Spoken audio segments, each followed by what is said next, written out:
নমস্কার বন্ধুরা, আমি সুতপার কথাকে সঙ্গে করে আজকে নিয়ে এসেছি তেলকইয়ের রেসিপি। জানি রেসিপিটা সবার জানা, তাহলেও আমার কাছে যেটা বেস্ট রেসিপি সেটাই শেয়ার করতে এসেছি। তেলকই বানাতে গেলে একটা মশলা রেডি করতে হবে। তার জন্য প্রথমে দেখো কড়াই বসিয়ে দিলাম। তেলকই মানেই হচ্ছে লাল লাল ঝোল হবে, তেল ঝোল হবে। এবার এর জন্য দেখো শুকনো লঙ্কা দিয়ে দিলাম পরিমাণ মতন আদা। কড়াইয়ের মধ্যে কিন্তু দিচ্ছি, নিশ্চয়ই বুঝতে পারছো। এবার দিয়ে দিচ্ছি বড় একটা টমেটো। আর যারা পেঁয়াজ ইউজ করবে গ্রেভি ঘন বানানোর জন্য একটু পেঁয়াজ দিতে পারো, আর পেঁয়াজ না দিলেও চলে। আমি পেঁয়াজ দেব না, পেঁয়াজ ছাড়াই করব। এবার দেখো একটুখানি জল দিয়ে দিচ্ছি, এটাকে একটু সিদ্ধ করে নেব। এইভাবে একবার করে দেখবে, আশা করি পরের বার থেকে এরকম করেই তেলকই করবে সবাই। দিয়ে দিলাম একটু লবণ, এটা ফুটতে থাক, সেই সময় মশলাটা গোছাই আমরা। দেখো কই মাছগুলোকে প্রথমে তো মাখাতে হবে, তার জন্য দিয়ে দিচ্ছি লবণ, আর দিচ্ছি হলুদ। এগুলোকে ভালো করে মাখিয়ে নিই আগে।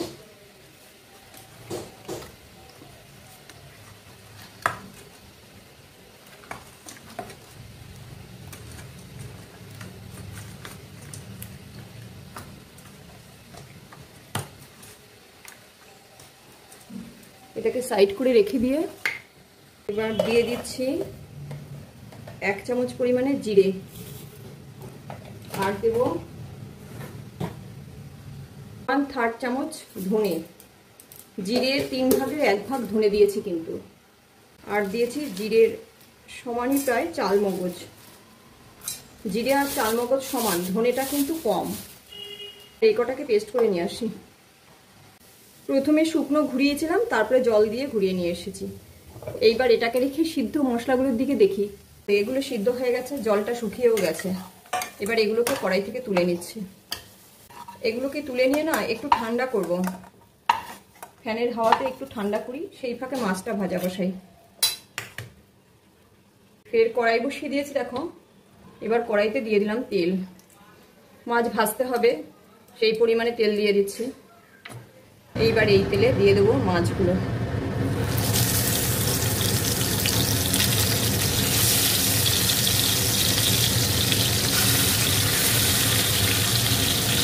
মাছটা কিন্তু কড়া করে ভাজবো না, মাছটা কিন্তু হালকা তেলে নেড়েই নামিয়ে নেব। কারণ তেলকইয়ের মাছ তোমার মশলার মধ্যে গিয়ে হবে, সেই কারণে আগে তেলে বেশি ভাজবো না, হালকা তেলে নাড়বো আমি।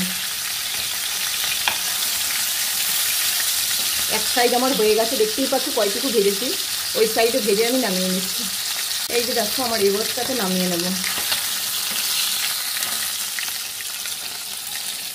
এই দেখো উল্টো দিকটা কি অবস্থা নামাচ্ছে।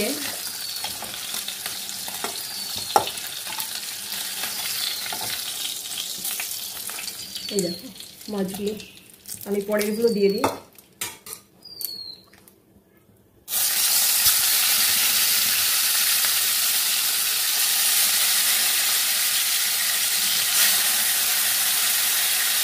এই ফাঁকে কী করবো, এই যে মশলা, এর মধ্যে এই যে মশলাটা আমি সিদ্ধ করে রেখেছি সেইটা দিয়ে দেবো। দিয়ে সব শুদ্ধ খুব ভালো করে পেস্ট করবো, একদম সবটা মিশিয়ে। এই দেখো মশলা পুরো আমার রেডি। কালার কেমন আসে দেখবে, দুর্দান্ত কালার হয়। এই পরের মাছগুলো এই যে ভাজা হয়ে গেছে আমার।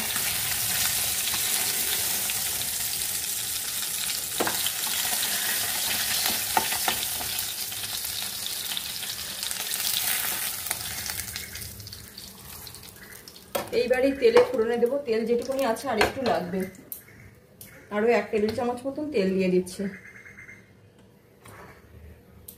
এইবার এর মধ্যে ফোড়নে কিছুই দেবো না, শুধু 2টো তেজপাতা আর 2টো শুকনো লঙ্কা দিচ্ছি। দিয়ে এইবার যে মশলাটা আমি পেস্ট করে রেখেছি সেই মশলাটা এই যে দিয়ে দিচ্ছি।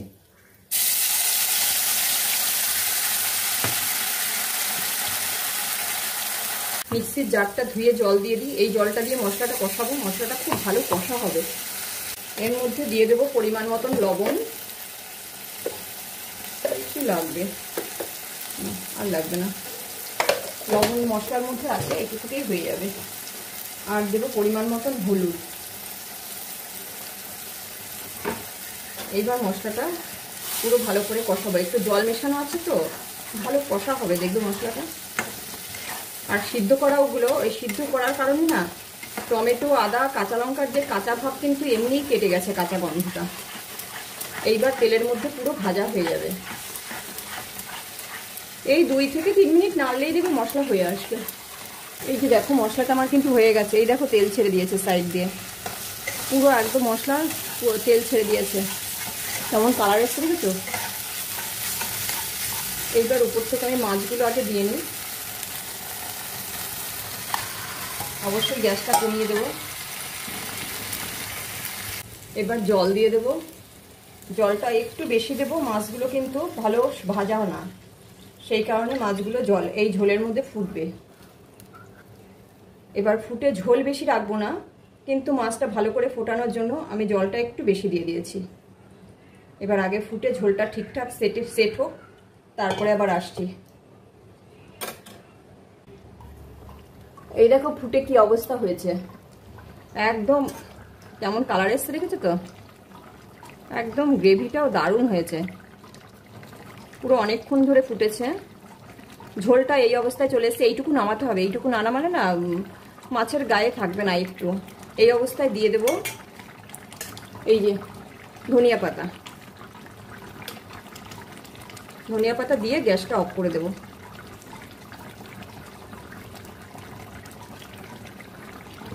গ্যাস অফ করে দিয়েছি আমি। এই অবস্থায় মাছটাকে ঢাকা দিয়ে রাখবো। কেউ চাইলে ব্যালেন্সের জন্য একটু চিনি দিতে পারো, আমি দেইনি, কারণ টমেটোটা আমি আগে সিদ্ধ করে নিয়েছি, আর এখনকার টমেটো না টক না, এটা পুরো রেডি। এবার এটা এইভাবে মিনিট 15 ঢাকা দিয়ে গ্যাস অফ করা থাকবে, তারপরে আমি নামিয়ে নেব। এতে কি হবে, ধনিয়া পাতাগুলো কাঁচা তো, এই যে পুরো কাঁচাই রয়েছে দেখো, এইগুলো পুরো যে ভ্যাপারটাতে এতে ধনিয়া পাতার যে স্মেলটা বসে যাবে। 15 মিনিট বাদে আসছি আবার। 15 মিনিট বাদে দেখো ঢাকনা খুলি, কেমন হয়েছে দেখতে দেখো। এটা স্ট্রাকচারটা কেমন হয়েছে দেখেছো তো। এবার এখান থেকে পরিবেশন করে নেব। কি বলবো, এতটাই লোভনীয় হয়েছে না, দুর্দান্ত হয়েছে। এবার এখান থেকে পরিবেশন করে নেব।